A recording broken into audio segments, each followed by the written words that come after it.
December 6, 2012, UMass Boston, McCormick, second floor, room 621. Interviewing Pat Scanlon, born on March 17, 1947, Vietnam War, E5 Army. Christina Alva and John Fifi will be conducting this interview. Hi. Hi. Were you drafted or enlisted? Well, I was in college and I had dropped out of college, so I was going to be drafted, and I ended up looking at all the services, the Marines, the Air Force, the Navy, whatever, and I ended up joining the Army in a 3-year enlistment. Where were you living at the time? I was living in Philadelphia, so in a section called Upper Darby, which is actually right outside of Philadelphia. So I had left Massachusetts and went home, and so that's where I was. And I had a job, I was working, but it's that my time was coming, so that's what happened. Why did you decide to join the Army? Well, I was going to be drafted. So why did I join that particular service? Well, the fact was that the Air Force and the Navy was 4 years. If you were drafted, you had a 2-year enlistment. But if you're drafted, you're going to go wherever they tell you to go. You're going to be, most likely during Vietnam, you're going to be an infantryman, and so I looked at the reserves, they were all booked. The Marines, I went in and talked to the Marines. That they couldn't, because I had a 1.5 years of college, so they wouldn't offer me anything in advance. All they kept saying was, sign the paper, and then we'll talk about it. And I said, no. I want to talk about it before I sign that little piece of paper, And then I ended up talking with the Army, and because this particular person probably saved my life, that's probably more the truth than I can tell. I had lost my best friend. It's like just picturing you in college here, and you have a best friend. It's his best friend for years, and he after high school he joined the Marines, and I went off to college. Well, being in the Marines, he went to Vietnam, and then he was killed in Vietnam. So when he was killed, I kind of fell apart. It was like losing a brother, and more so, I guess. And so that's when I was really having problems with school and dropping out. And so and then when I wanted to go in, when I was talking to the guy, what you got with the Army was what they called a 120-day delayed enlistment program.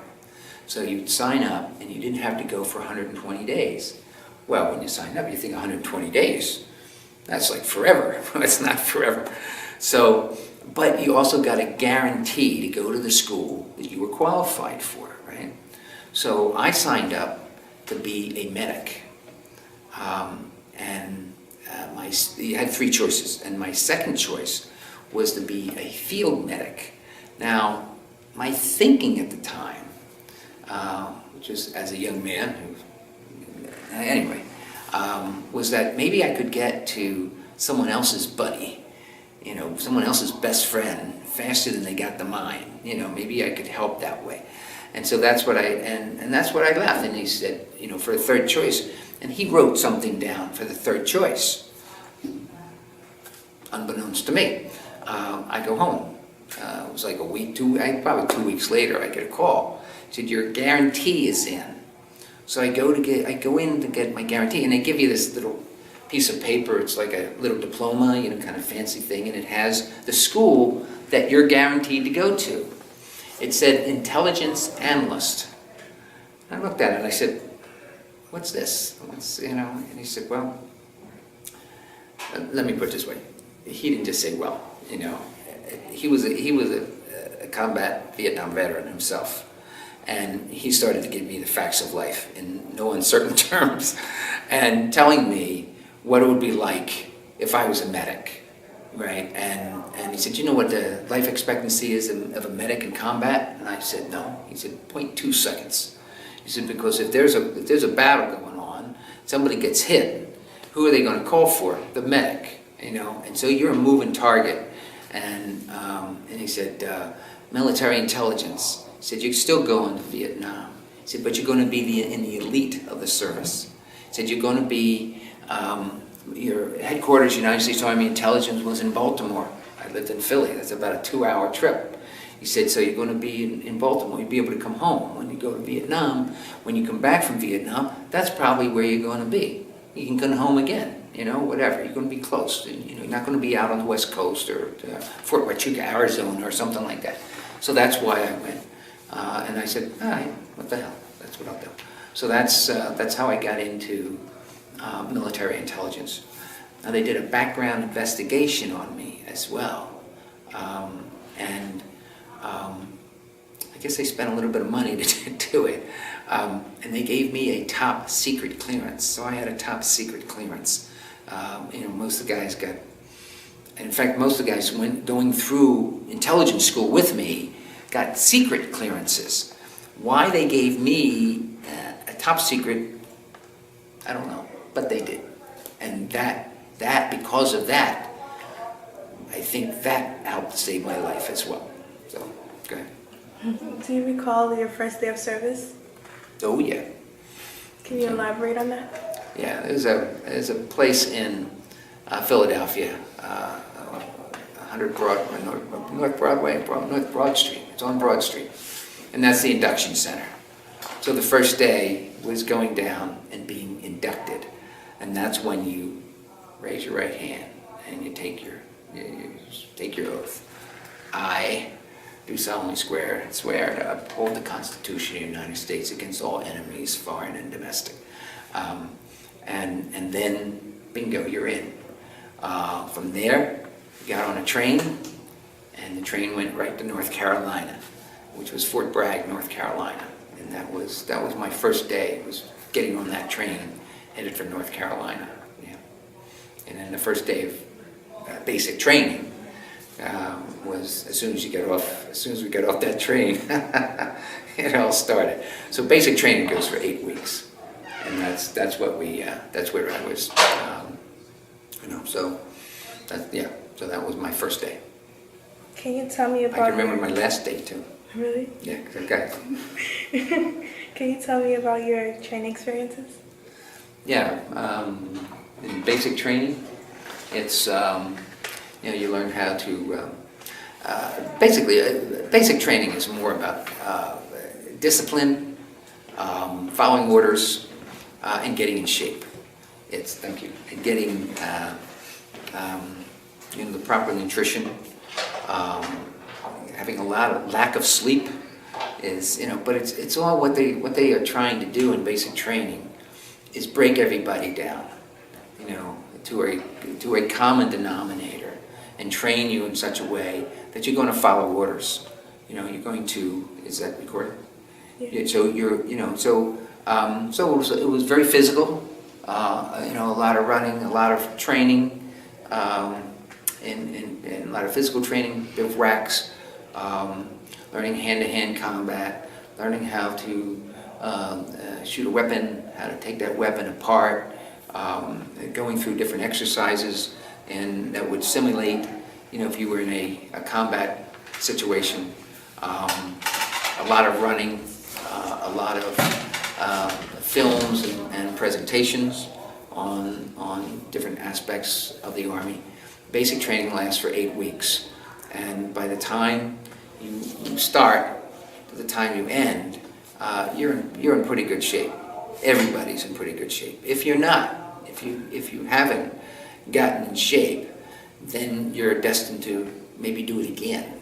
You know, so they have a special platoon, and that platoon, what they call it a platoon, but it really wasn't. But that was, you know, they would be put back.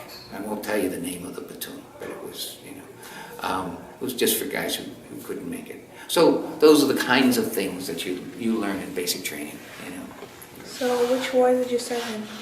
I was in the Vietnam War. Where exactly did you go? Well, where was I stationed in Vietnam? Yes. Well, well, let's go back a little bit, because that was basic training that we just talked about. Yes. And then after that, I went to what's known as advanced individual training, which is some guys go to power trooper school, some people go to mechanic school, some people go to whatever. I went to intelligence school. So intelligence school was at Fort Holabird, Maryland, which is the headquarters of United States Army Intelligence at the time. Now it's that whole thing is at Fort Huachuca, Arizona. So they moved the entire base. They closed down that base, and after we left, and so that's going through intelligence school.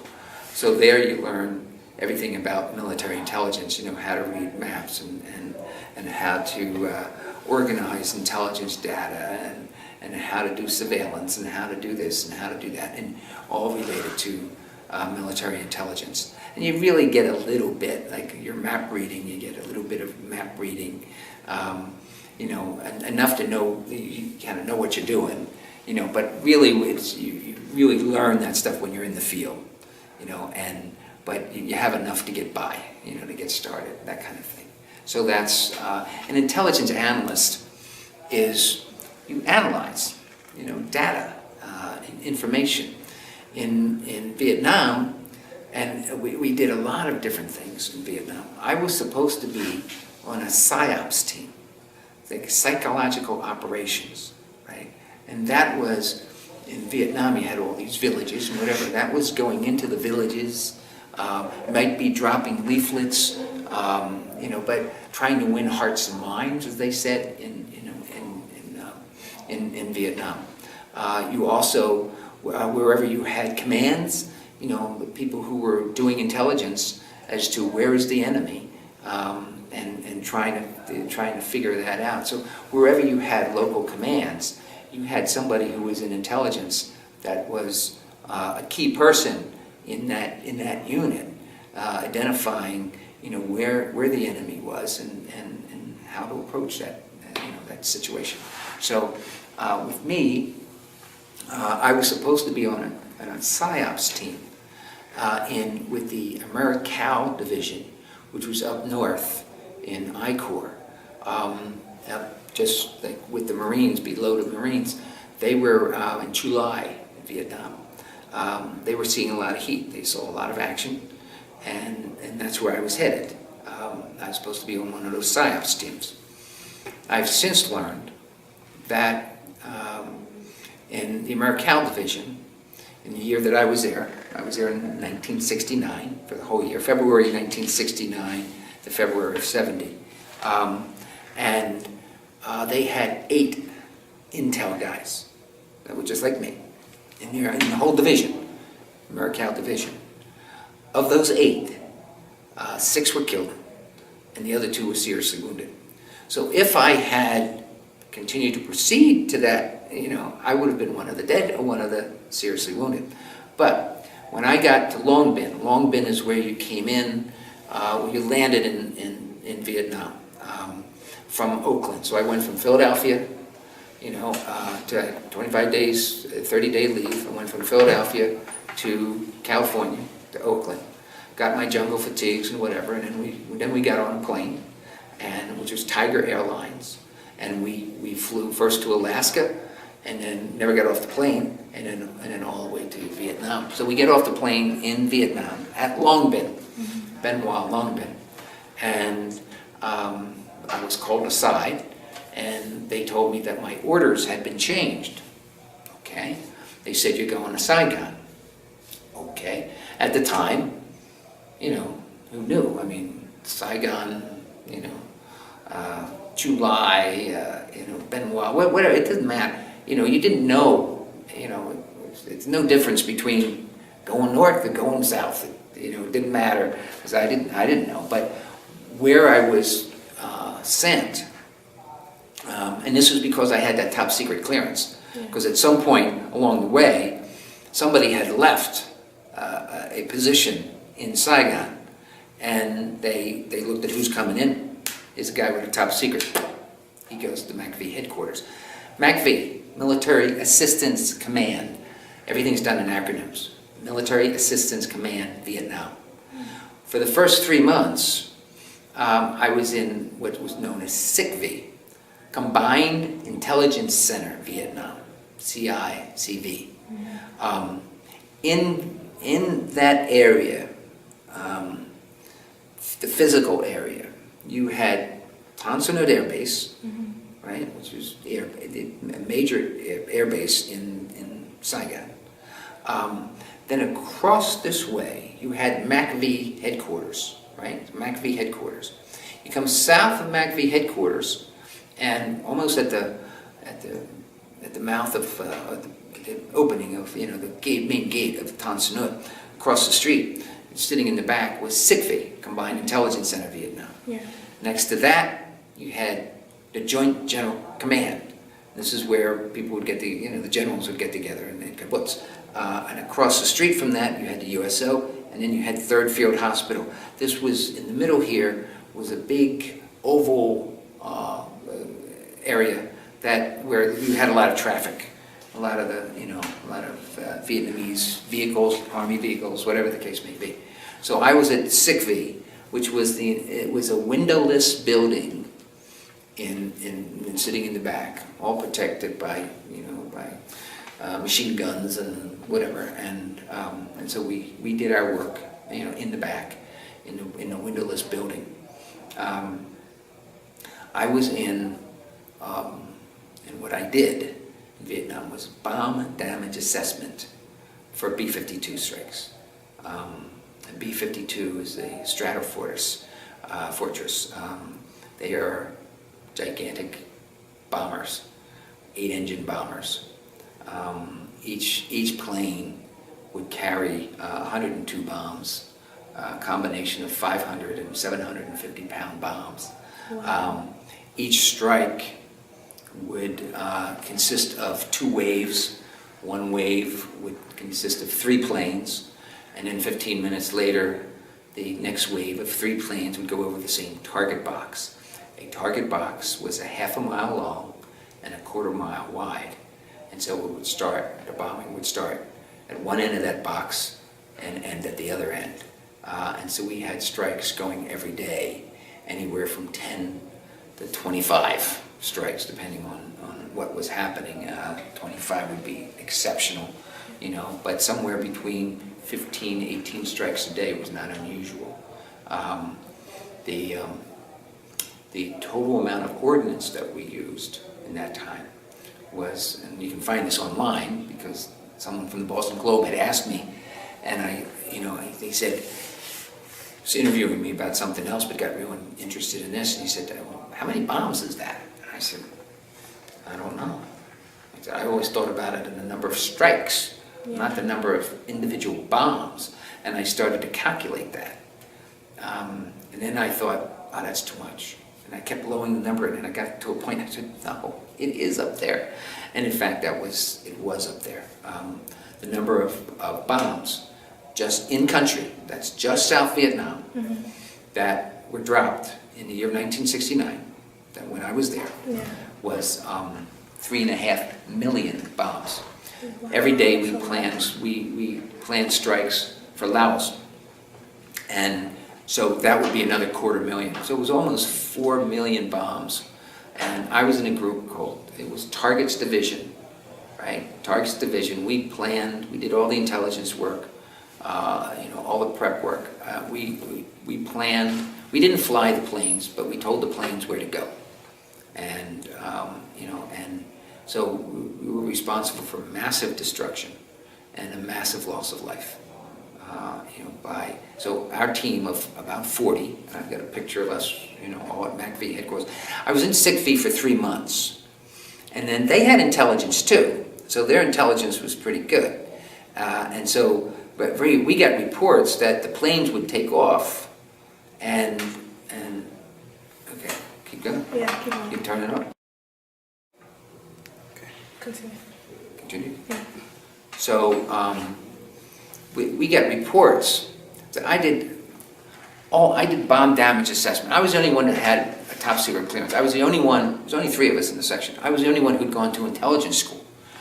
And when I was there, I had 5 officers on top of me. 5. And, you know, the only one that was worth a shit was Lieutenant Herrick, the first guy who taught me what to do. Yeah. Thank goodness he taught me what to do, and he taught me properly. Yeah. The other four were a waste of time. They didn't have a clue what was going on. And the other person that was working with me was James D. Smith. And James D. Smith was a nice guy, but he wasn't the brightest bulb in the pack. And so all the intelligence came to me. I was 21 years old. Yeah. All that intelligence came to me. And what are we talking about, intelligence? All right, you've got pre-strike information that would come, that would be from photo reconnaissance of a particular area. So pre-strike, all that pre-strike information would come. Then you had the flight crews. So the flight crews, once those planes took off, we're talking about the B-52s, you were out, and the B-52, the Stratofortress, carrying 102 bombs, and the 6 planes to a strike. And so once, you know, so the planes are in the air, and you have flight crews. So when they drop the bombs, or they drop the ordnance, they're looking out the window. So they would send in reports on every strike, what did they see, you know. So if they saw like a lot of black smoke, that would mean it'd be a POL dump, that would mean a fuel dump. If they saw red and orange, that would be ammunition, it would be, you know, that was, now, they are dropping on triple canopy jungle, they're dropping, and that information really became pretty useless, because every strike, they'd report this stuff back. So every single strike, you know, I would be taking that information and putting it down, and just saying, this is ridiculous, you know, they're not going to get this kind of, you know, so whatever they were seeing, you know, it just, so really nobody paid attention to that. We got aerial reconnaissance of after the strike that would come in, and then we would get ground follow-up troops. If anybody went in, you know, you'd have troops going in, either Americans, Koreans, Australians, whatever, would go into that target box, and then we would get reports back. When we also got stuff from prisoners of war. So if they had a prisoner of war and they interrogated them, and he said, yeah, last July I was sitting on the Quang Tri River and with my comrades, and all of a sudden the bombs started to drop, you know, at 9 o'clock at night or something. So then I would go back and I would try to identify that strike or that series of strikes and kind of you put that information and log it in. Then when something was happening in that area, the colonel used to come in and sit down and talk to me, ignore these other guys, to find out what was going on in a particular area, right? And so then I didn't put the stuff in the computer, but I told the people, I gave the information to the people to put into the computer.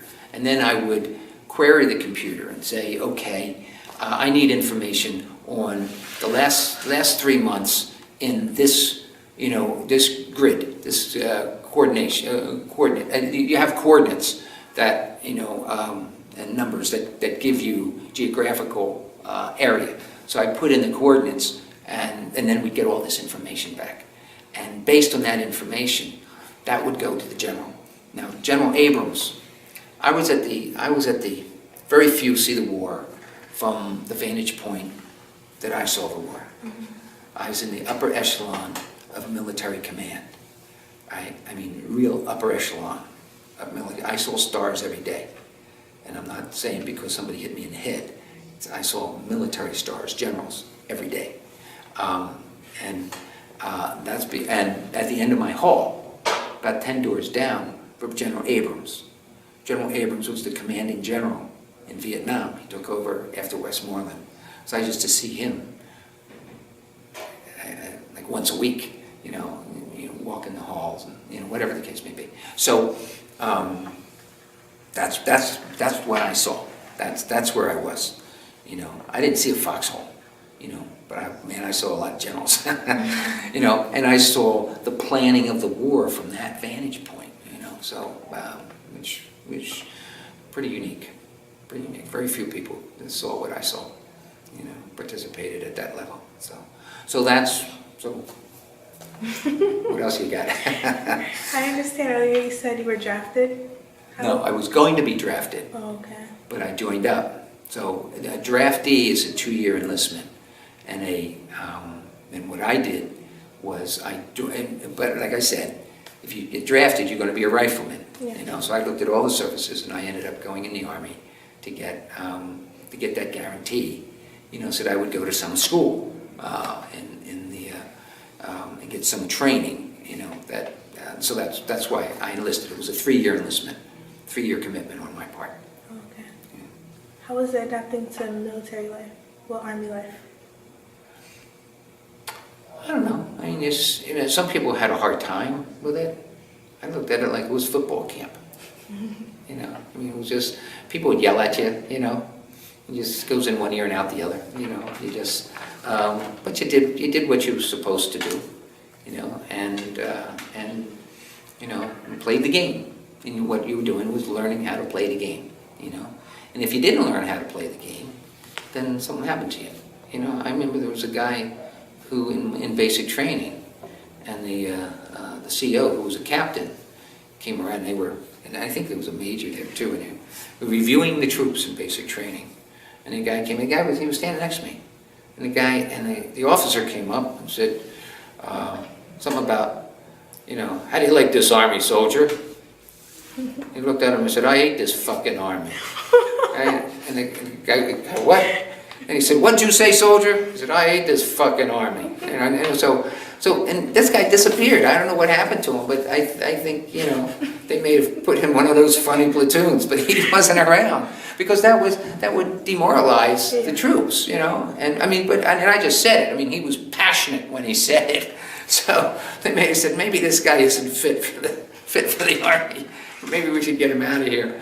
So, and it was, you know, basic training was tough in some respect, but I grew up in Philadelphia, you know, so growing up, I was in a lot of fights, you know. That was just the nature of the beast. So getting the basic training, getting in a bunch of fights, that was, you know, it wasn't any big deal. So, you know, but again, what they were trying to do was make you think, you know, as a soldier would think. They're trying to form you into a soldier that, you know, you have some knowledge and you're in shape and you'll take an order, you know, and you'll follow orders. And that's what basic training is all about, is to take you from that civilian life.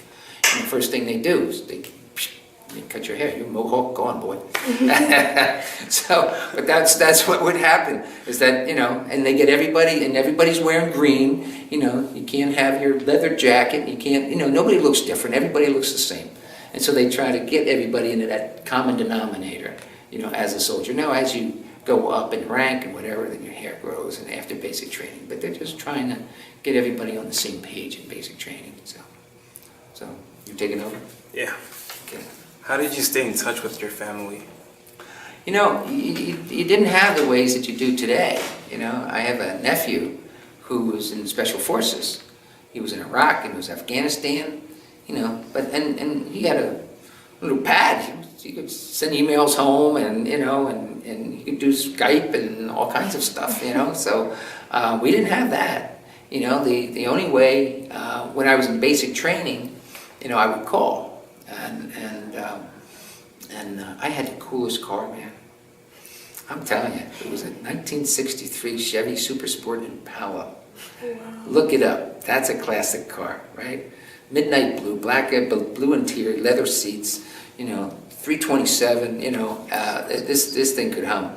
And we only made $97 a month. $97 a month, right? That's barely could buy your cigarettes. Right? Cigarettes were 25 cents a pack. But I remember calling my father on the phone from basic training. I'm in Fort Bragg, and I call him up, and he goes, "Hey, Pat, what do you want me to do with this car?"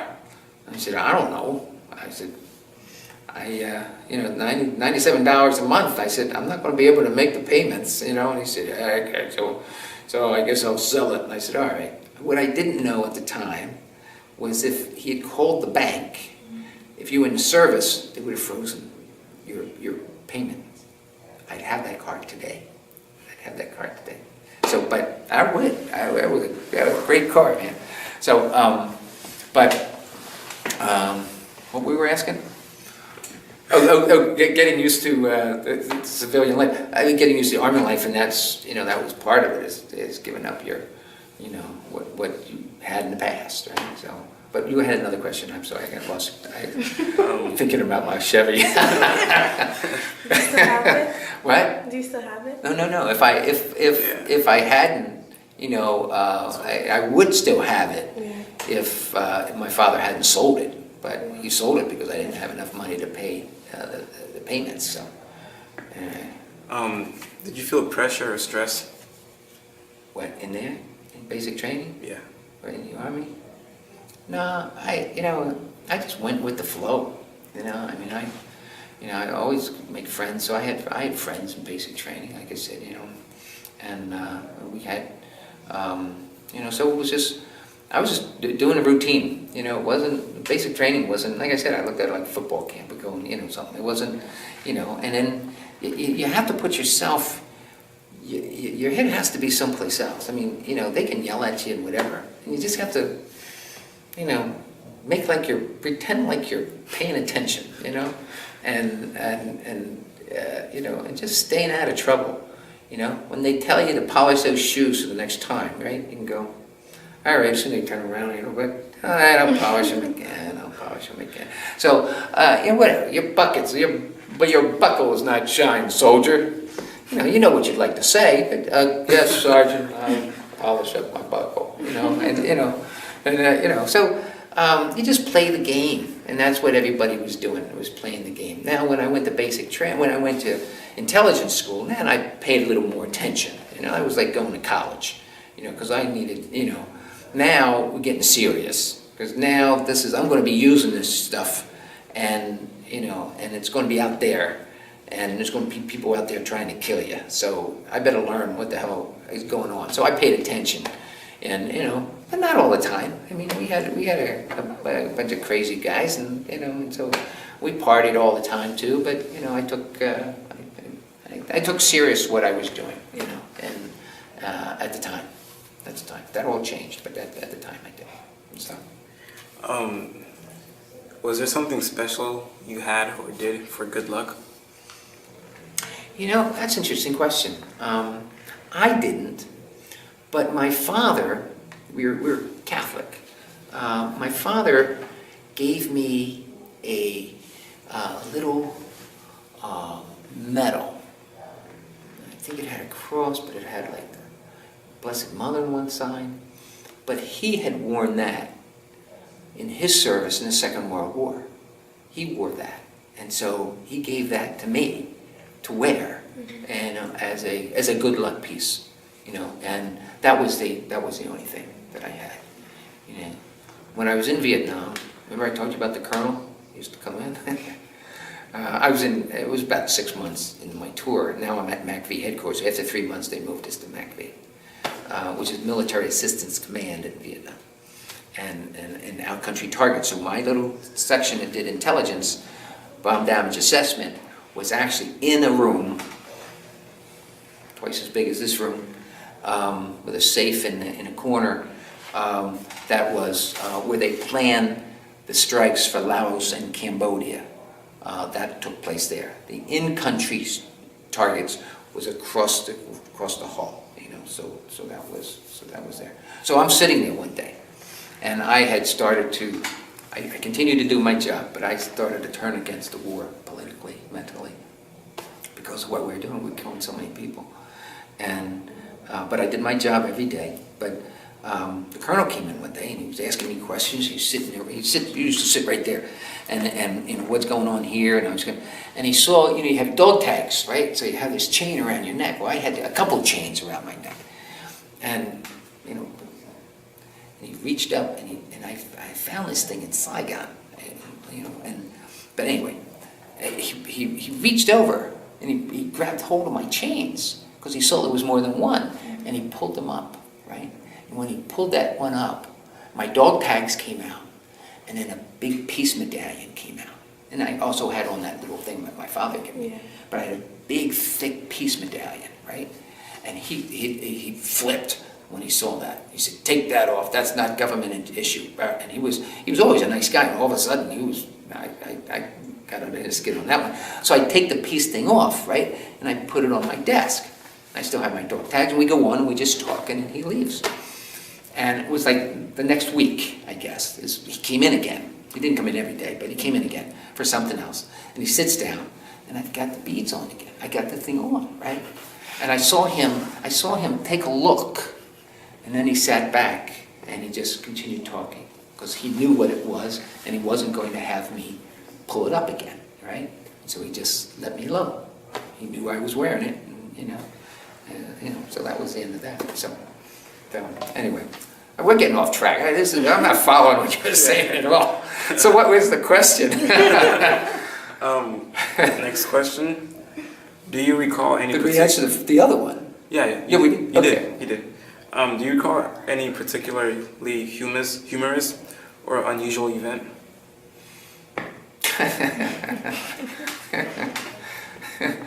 Well, yeah, I don't know if I should tell you or not. But, so the extracurricular activities were pretty interesting. There we are in Saigon. There's a lot of interesting places where you could go. But one time, we were in Vietnam, and we would come back, and then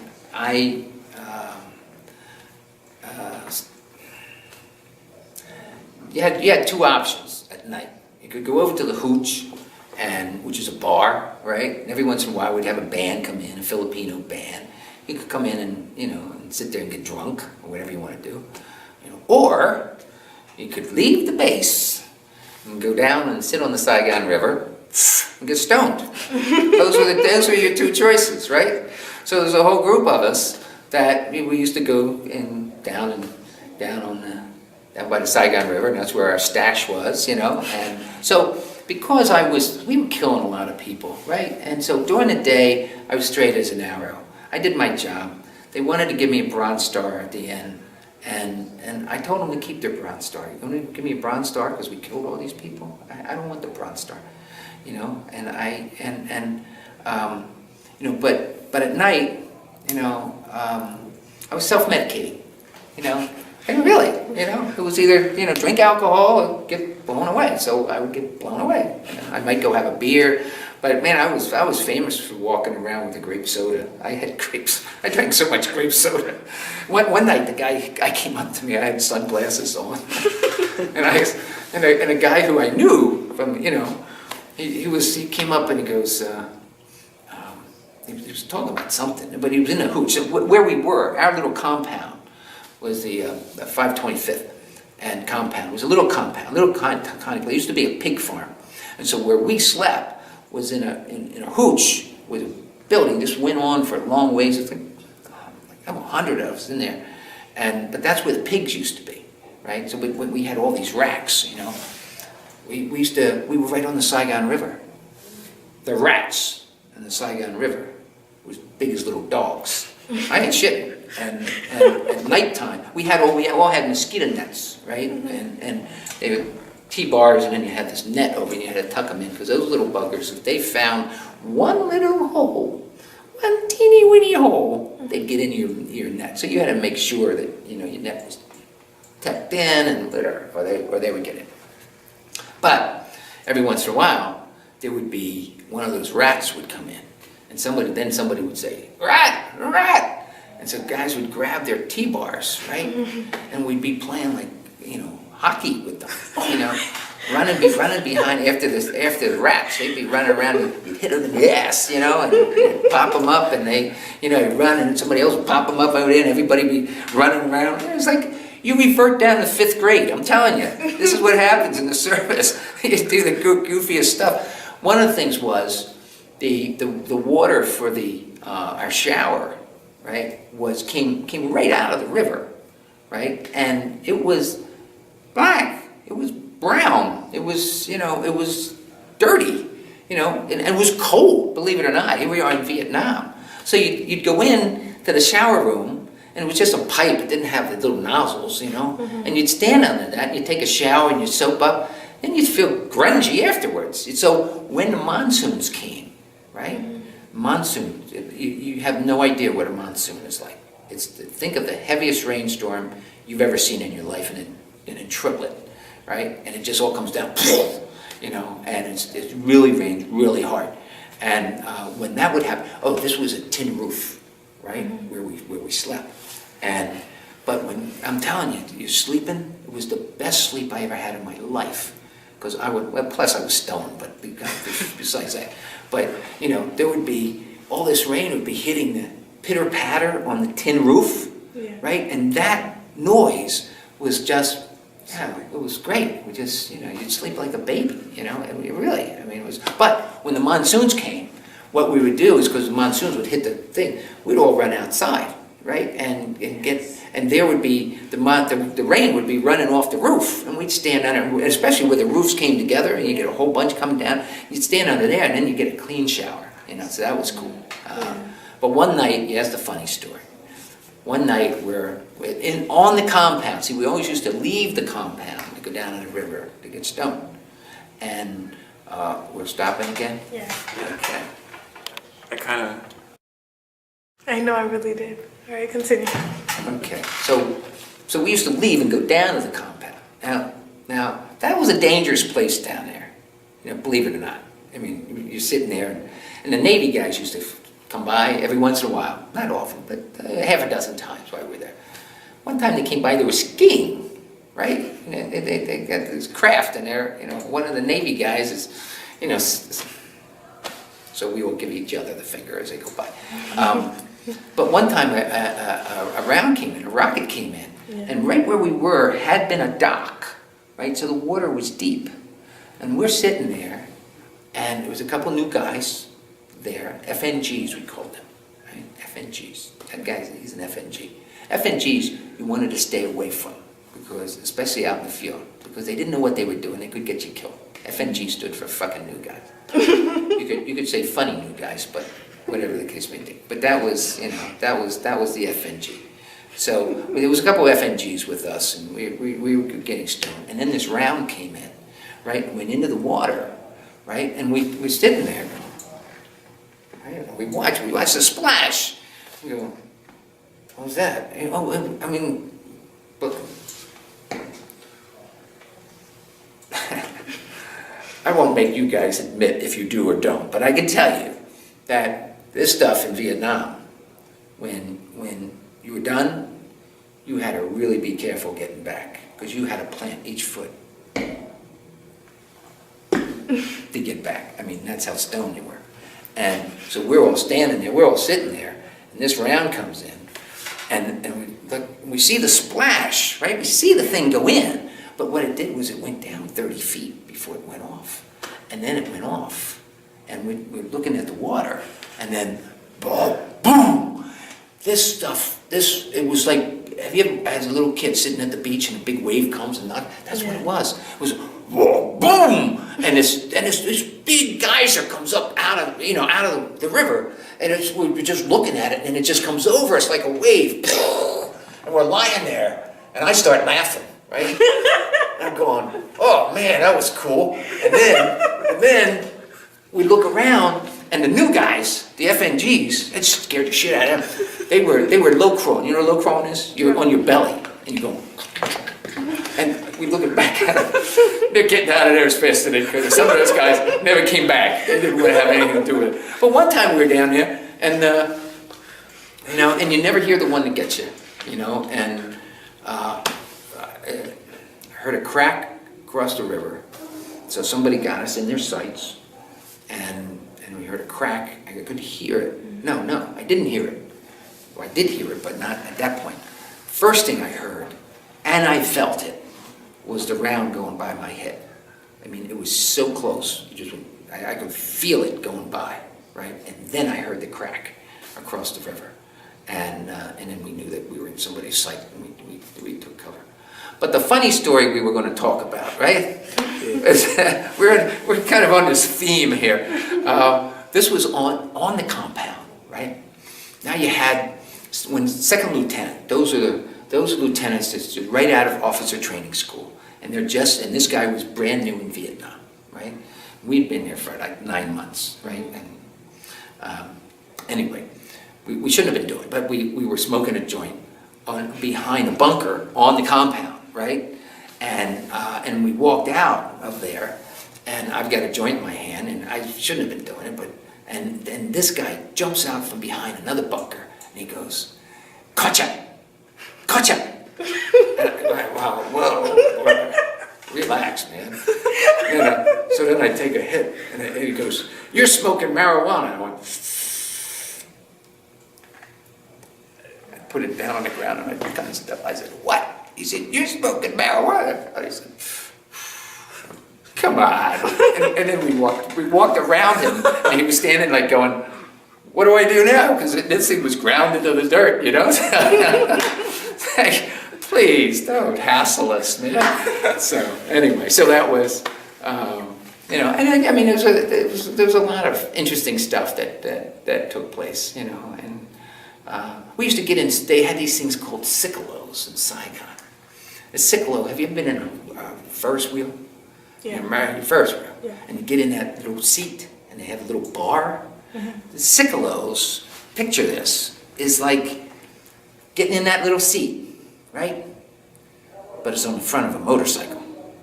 So the sickelo drivers drove those motorcycles, and they had those little seats in the front, and it would fit 2 people.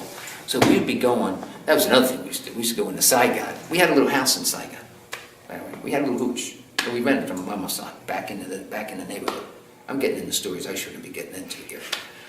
But we used to go in, and besides the bars and the girls and the whole thing, but we used to go in and we would have races with the sickelos, right?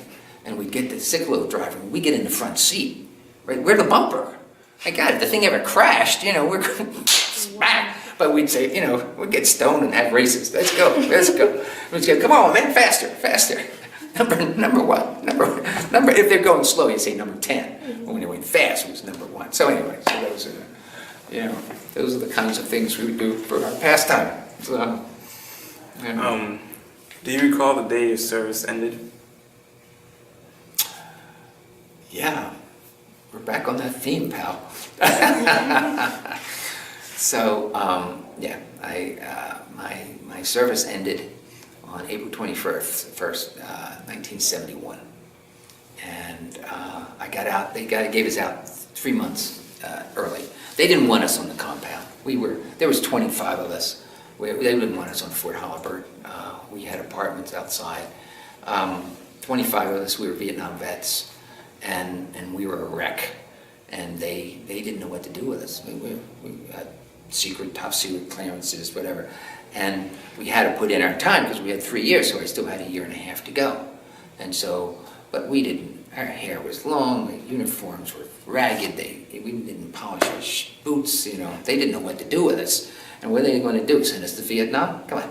So it was just one of those things. So anyway, they left us out early. But during the time at Fort Holabird, and where we worked, Fort Holabird was in record repository. That's where all the investigations that the Army did were, and what we would do is analyze these records and then put them into the proper place in this record repository. So we did that with a lot of interviews from, most of them were service related, but a lot of them were peace crews that we would come across. And, you know, and so, you know, and so that's what we did. This is unheard of in the Army, because they didn't want us around, because we looked terrible. This was supposed to be the elite of the service, right? And half the time we were stone walking around, and, you know, not paying attention. And so they gave us a duty. And this was like for 9 months, right? 9 months, it's unheard of. We'd go in at midnight on Monday night. We'd work 2 hours. Midnight to 2 in the morning. Monday, Tuesday, Wednesday, Thursday. And then we were off. We didn't have to stay in formations. They didn't want us on the compound. They didn't want us on the base at all. Just get off, you know. I mean, it was 25 of us, and it was just, you know, what are they going to do? I mean, we were probably good for the morale of the new people, but, you know, it was, you know, we were a bad image, you know, for what they wanted on this base. And so 8 hours a week, that's all we had. So on Thursday night, all my guys from Philly, they had places down in South Jersey. During the summertime, I'd jump on my motorcycle afterwards and I'd tool on up to South Jersey for the weekend. I wouldn't have to report to midnight on Monday night, So from Thursday night, it's like a 4-day weekend every weekend, unless I had guard duty. And about every other month, you'd have to pull guard duty, so you'd have to walk around with a gun and play the game. The last day, there is a theme here. There was a party. This is one of the reasons why they wanted us off the base. There was a party one night in one of the guys' rooms. It was my room. I was living off base, but we came in for this party. Well, there was a strobe light going on. There was, just people were acting crazy. But this was on the base, right? So everybody had left, and I was still anyway. They bust in. Well, they busted in because some yahoo it was on the 3rd floor, and there was a ledge outside the building, right? And this guy was out. There's a strobe light. It's like, hello, come see us. You could see us from a mile away. Nobody thought about it. But one of this guy got out on the ledge in his underwear, and he's walking around in his underwear, out on the ledge 3 stories up. So the MPs were going, what's going on up there? So they came in. And so they busted us for drugs when they came in. But there was only 3 of us left. Everybody had left to go get some more wine and beer. And there was only 3 of us left in the room. And I was on the floor. I had headphones on, and I'm listening to Jimi Hendrix. And the next thing I know, somebody's kicking me, and I open my eyes, and there's 2 brothers, MPs, looking down at me. I went, oh shit, this ain't good. This ain't good. But I didn't have anything on me, right? And they searched the drawers and they found stuff. Anyway, they were going to court-martial the 3 of us and that were in the room. And we just said, that's fine, but we got 25, they knew who we were. We got 25 guys that were going to come in and testify. They were doing exactly what we were doing. I'm not saying we were doing anything. I didn't have anything on me. It wasn't my room.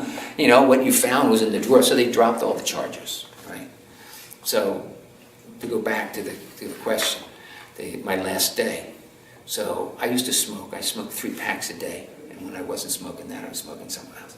You're not going to give this to the police, right? No. This is not, this is pretty cool. So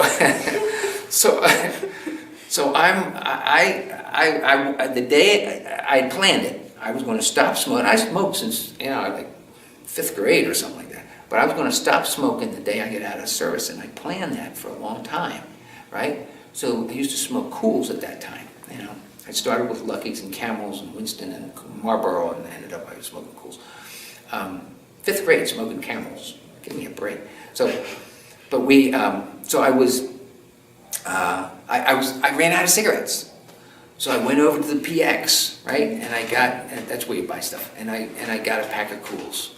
And then my last day, I'd signed out, did all my papers, and I was on my way out the base, and I had this guy, Tim Gray, who was a great harmonica player, by the way, and he was one of our roommates, and we're leaving in my car, and it was a convertible, right? And who's at the gate? But one of the MPs that had busted us, right? Honest to God, this is my last cigarette of my life, the last drag of my cigarette. I'm driving off the base. He steps out and he's saluting, right?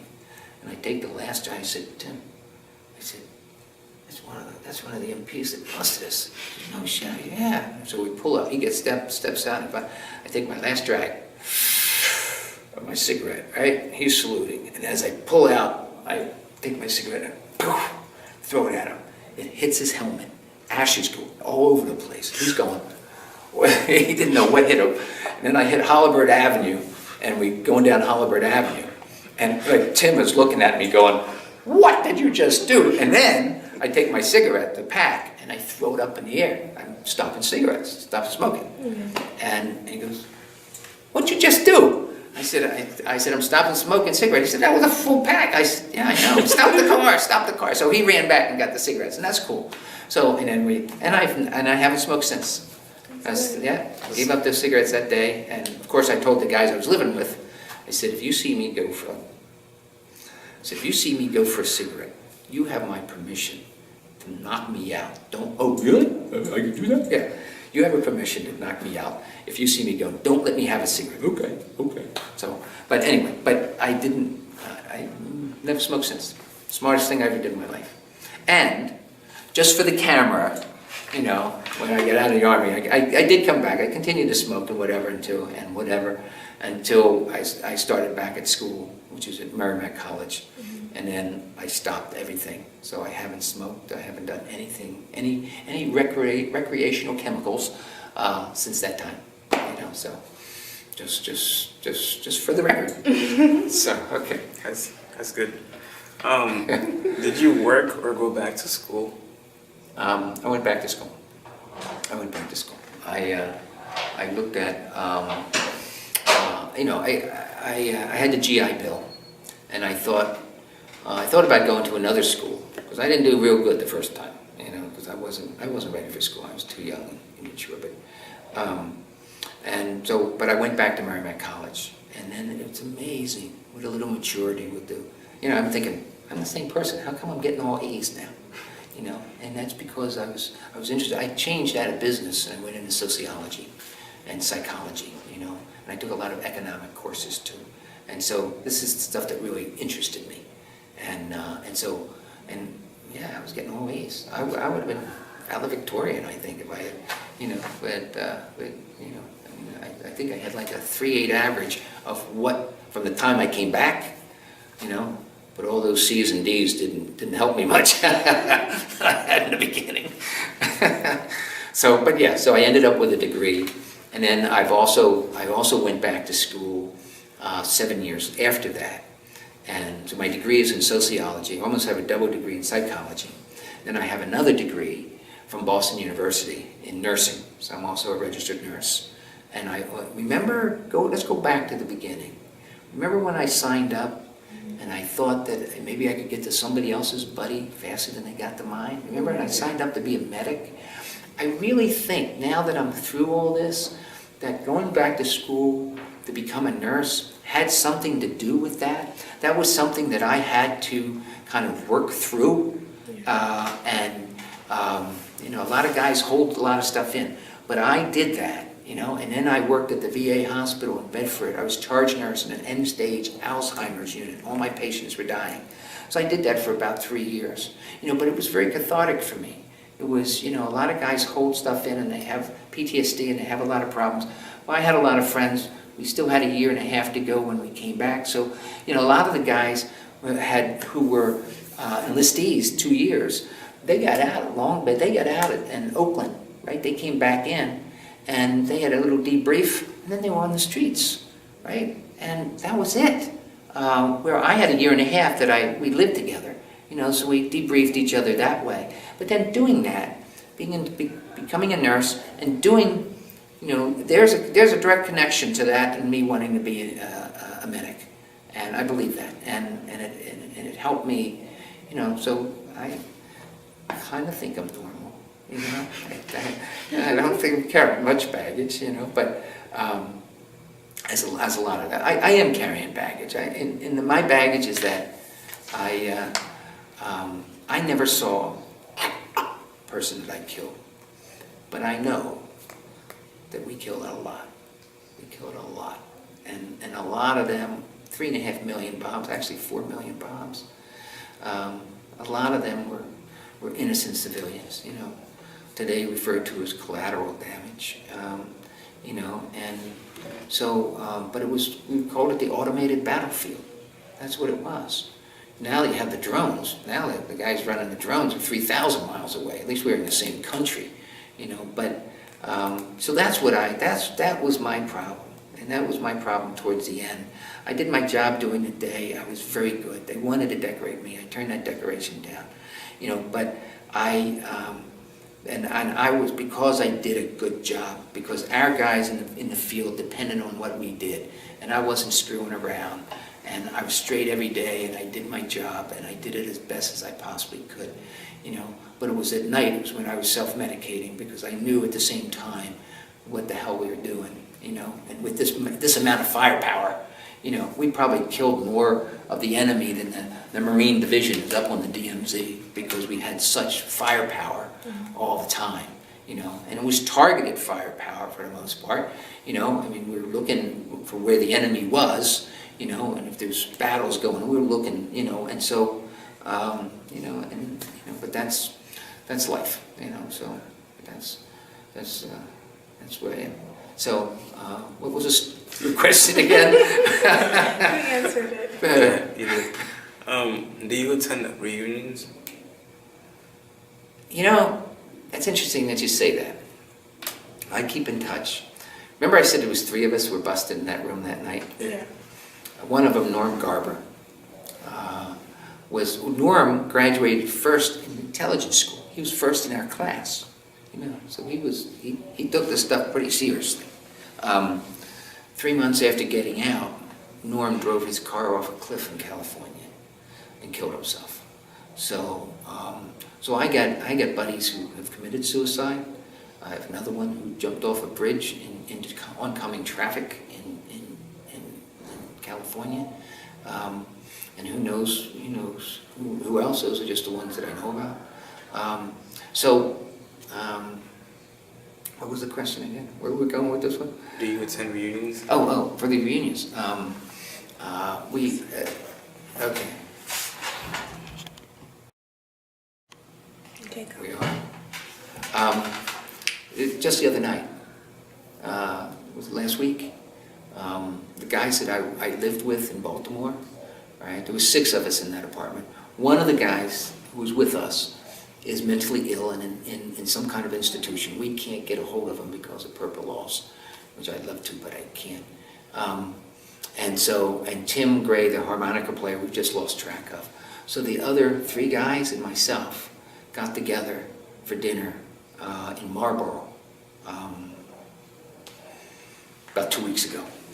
And then the other night, we had our fundraiser for Veterans for Peace at Johnny D's in Somerville. And the guy who I was really close friends with him, he went through intelligence school. He ended up, I went to Saigon, he ended up going up and was put with the Marines. But he came to the fundraiser. So I see him a couple times, several times a year I'll see him. I don't always see the other guys, so. But yeah, so I do. And we've been talking about having a bigger reunion, trying to reach out to guys, that we knew and whatever to get together. But we haven't done it. But I do. I get together with these guys. Is there anything you would like to add that we have not covered in this interview? No, there's a few things I'd like to erase. If we could do this. No, just that, I'm a veteran for peace now, and having seen the horrors of war and whatever, that I work for world peace and against and hey, if they listened to us, I was opposed to the Iraq War from day one, and I'm a musician too, and so I wrote a song called "Where's the Rage," and that's when the war was just starting. I said, where's the million people? Why aren't there a million people out on the street? What the hell's going on? There's no draft. You weren't threatened. Your families weren't threatened. You were safe in school. And, it was the kids who wanted to better themselves on the other side of the tracks. They're the ones who joined in, to try to get out of their socioeconomic situations and whatever. And so I wrote a song because it wasn't personal for a lot of people. And the song just tries to bring the experience of the fallen soldier as close, make it as personal as possible, and that's what that song is all about. And then that was sponsored by every major peace group in the country. And there was another song on there called "I've Got a Feeling I've Been Here Before." And there's a folk musician, Pete Seeger. I don't know if you've ever heard of Pete Seeger or not. He's the granddaddy of folk music. I love Pete. And he lives in New York, in Beacon, New York. And I would communicate with Pete, and so I sent him a copy of the CD, and he sent back, and he said, "Pat," he said, I really like the song. And he said, "But I really like the second one more." There's only 2 songs in the CD, "Where's the Rage?" And then the front cover was a picture that during the Bush era, we were not allowed to see. We were not allowed to see the coffins coming home. And there was a good reason why they didn't want people to see the coffins coming home. And so what I did was I talked to you about my best friend Tim, who was killed. Yeah. So I took I took a picture of him when he came home. So it was a picture of a little wagon, little cart, carrying my friend in a coffin on 30th Street Station, Philadelphia train station. And the guys at that time used to come home one step up from Greyhound, you know. So he was in the baggage car on the train, and so I've got this picture of him coming, and there's his coffin, and flag draped. On one side is American Legion, the other side is my high school honor guard, and we put that on the front cover of the little CD, and colorized the flag. So I have that. I wrote a song called "Young Soldier, Welcome Home," and young soldier, and what it is an older soldier talking to the younger soldier. And I can't walk in your boots. I don't know what you've been through. And you know that I once had boots like yours, raised the flag, walked me, and marched off to war. And and then the other one, I've got a couple other songs, but you can find this one on YouTube. And if you go to YouTube and you type in "War is Not the Answer," I wrote it on the 30th anniversary of John Lennon's death. You know who John Lennon is, right? The Beatles. And it was his 30th anniversary of his death. I thought to myself, what would John be doing there? What would he be up to? And so I wrote a song. War is not the answer, never was, never will. And but if you go to YouTube, you can find it on YouTube. And again, that was sponsored by people donating, different groups, individuals, peace groups, Veterans for Peace, different chapters, all donated money so we could make this video and get it out there. So those are the things that we have Veterans for Peace. I'm the coordinator for Chapter 9. Chapter 9, all the chapters in Veterans for Peace take a namesake. So we're known as the Smedleys, and we're named after General Smedley D. Butler. General Butler, if you ask any Marine who General Butler was, Smedley Butler, they all know Smedley Butler. He won 2 Congressional Medals of Honor. He's in campaigns from China to Nicaragua to Cuba, 33 years in an illustrious military career.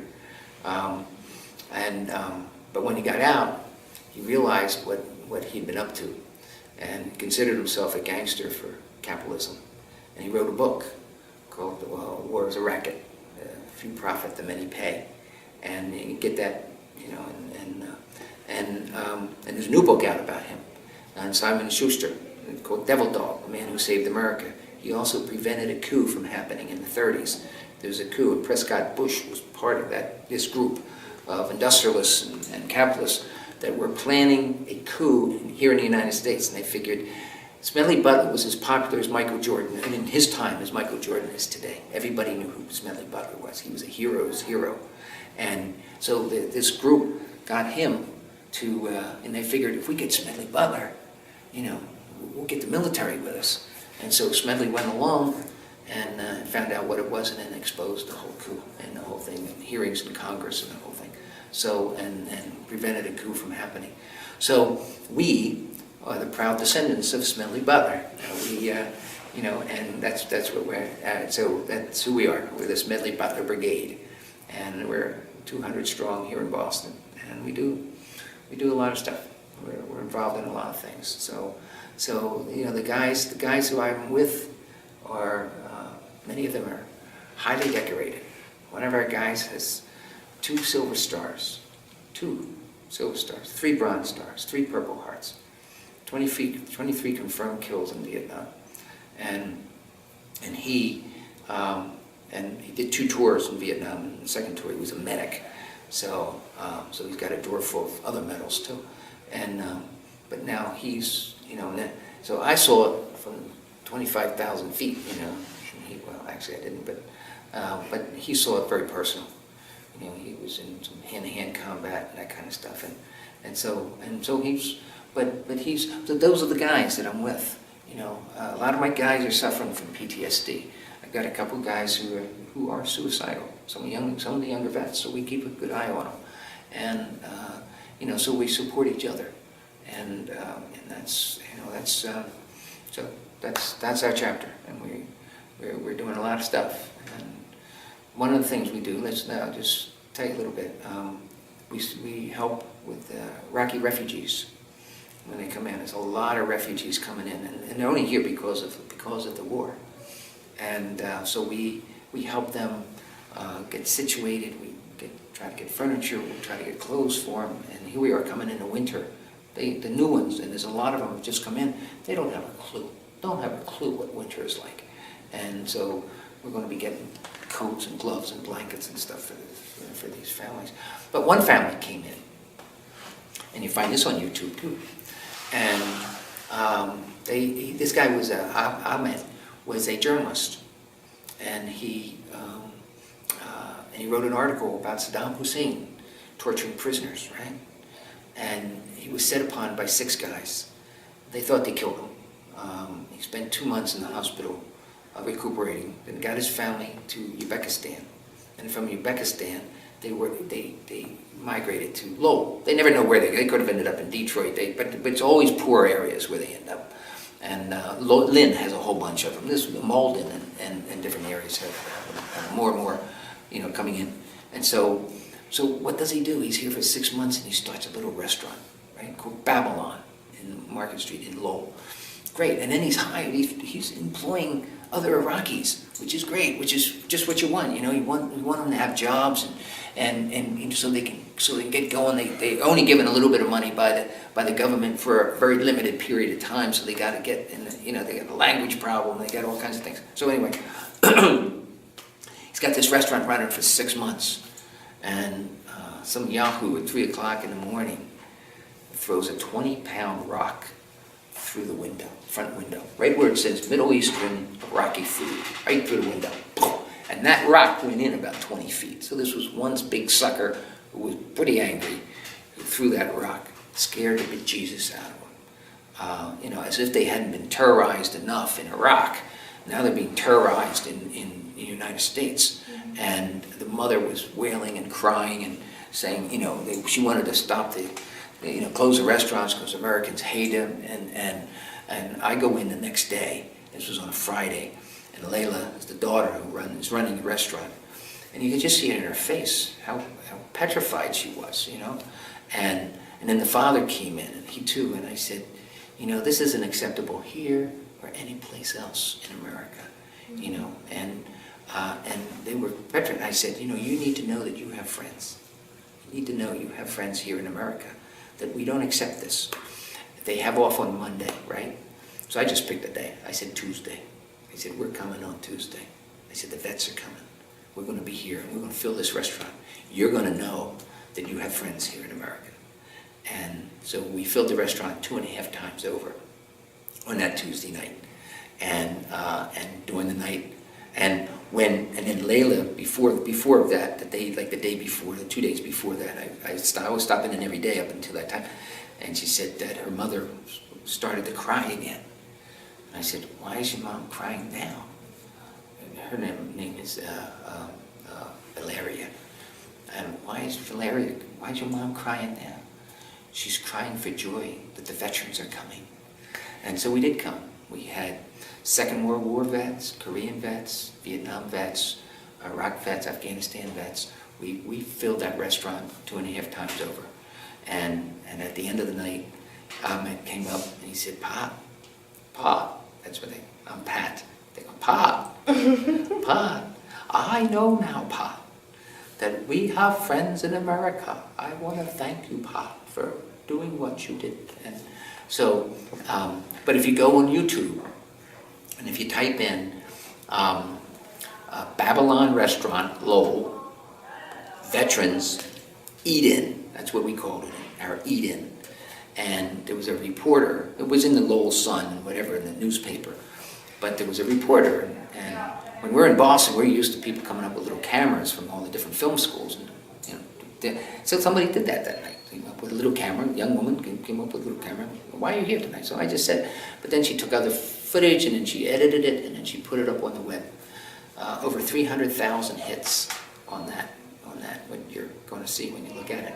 And so that was, and then, Rachel Maddow, MSNBC, and she's a. But anyway, she when they put it on the web, I guess they must be watching the web, and she picked it up.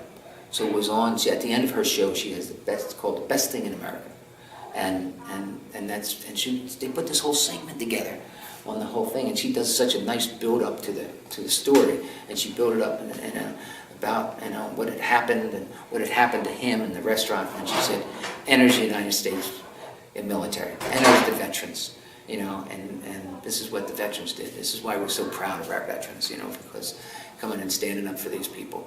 And I'm still good friends with them. I go eat there all the time.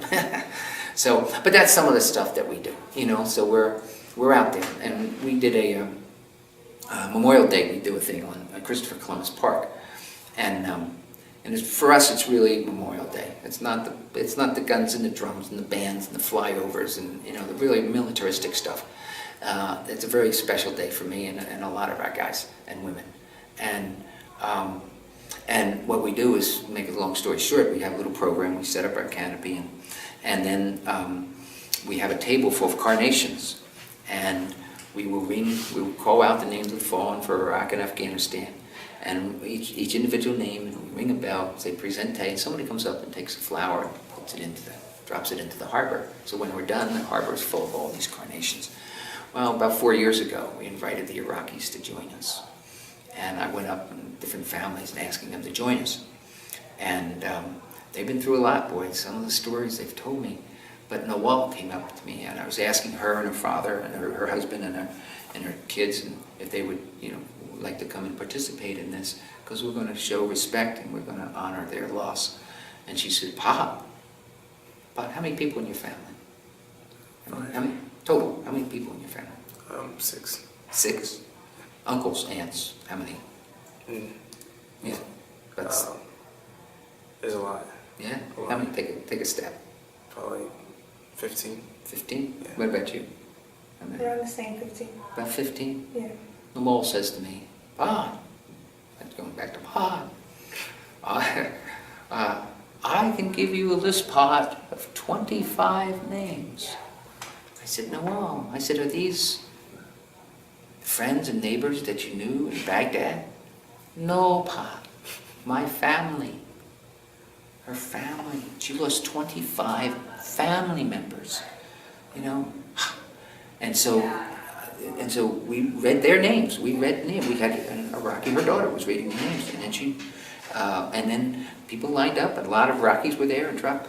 Afterwards, one of the Iraqis came up to me and said, Pa, all the years we've been here, Pa, all the time we've been here, not once did any American show any concern about our loss, except for today. I want to thank you. And we're so myopic the way we think about the world. But the only thing is our loss. What about the loss that we created? What about these other families and people who have lost unbelievably? There's 3 million are refugees, in Jordan and Syria. My God, they're in Syria, but all over the place, and that's all because of us and what we've done. And so we reach out to those Iraqi refugees, and it's really, I've had parties at my house with Iraqis, and I've had young Iraq vets, American veterans, there.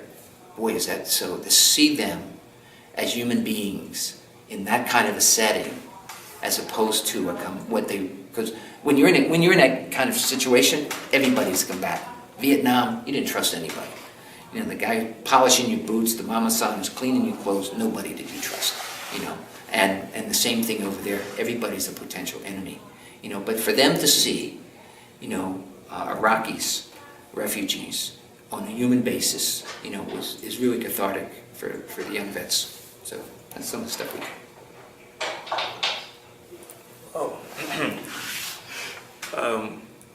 This concludes our interview. Okay. Thank you, Mr. Pat. Okay. Thank you so It's much. pot. Thank you, Pot. Thank you for your time. Shalom alaikum. And I'm happy that you're here. Yeah. You Yeah, came back thanks. safely. Yeah, thank you. And a lot of guys didn't come back, and a lot of guys come back and they're not too good.